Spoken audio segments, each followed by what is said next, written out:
Mais d'abord, faire des statistiques, c'est quoi?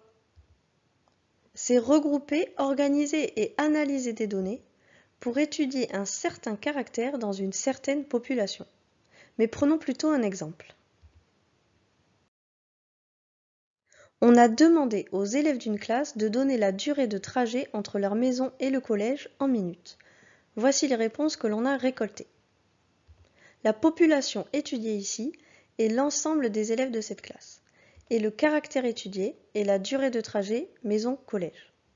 La série statistique est présentée ici sous forme de liste, mais on peut aussi regrouper ces données et les présenter en tableau, appelé tableau des effectifs. Dans ce cas-là, il faut calculer l'effectif de chaque valeur. Par exemple, ici, la valeur 10 a un effectif de 4, car dans la liste précédente, la valeur 10 apparaissait 4 fois.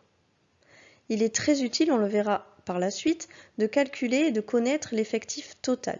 Ici, l'effectif total, c'est 25, car on avait récolté 25 réponses.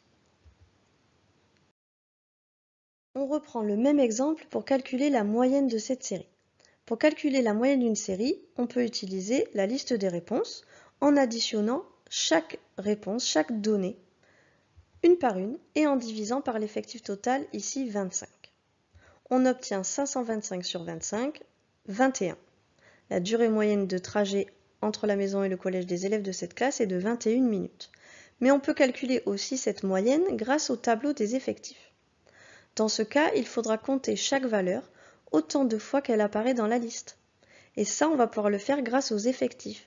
Par exemple, la valeur 5, il faudra la compter 3 fois, la valeur 10, 4 fois, etc.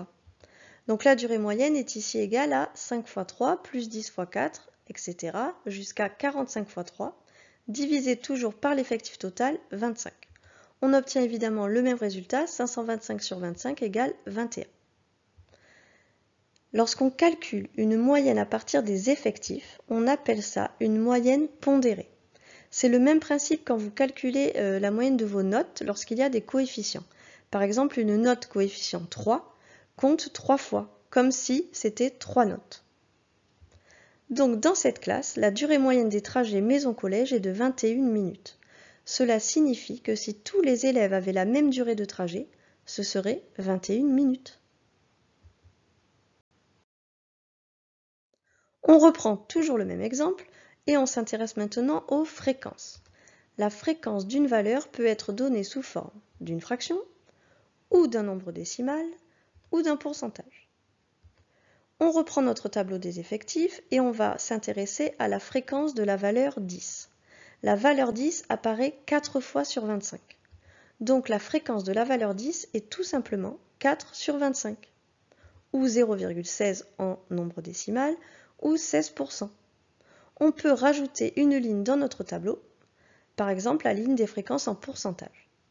On complète la fréquence de la valeur 10, 16%. On peut faire de même avec toutes les autres valeurs. Et on remarque évidemment que la fréquence totale est de 100%. Si on avait donné les fréquences en fractions ou en nombres décimaux, la fréquence totale aurait été de 1. Voilà, vous savez maintenant tout ce qu'il y a à savoir pour l'instant. Et on se retrouve dans la prochaine vidéo.